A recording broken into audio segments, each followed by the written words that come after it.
Гледал ли си The Last of Us? Мислиш, че е само фантазия.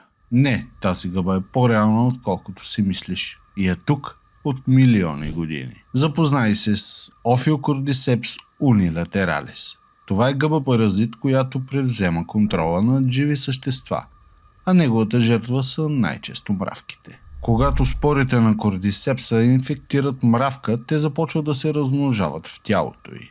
Но най-страшното е, че гъбата не убива веднага.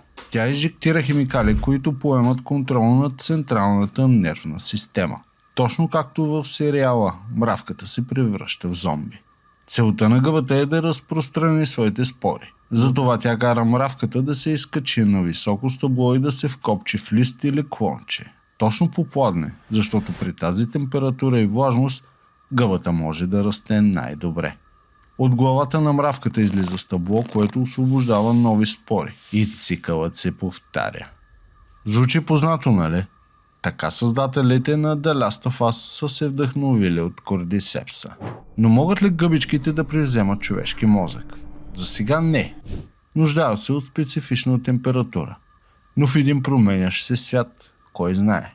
Природата е пълна с чудовища, а понякога най-страшните неща са точно под краката ни.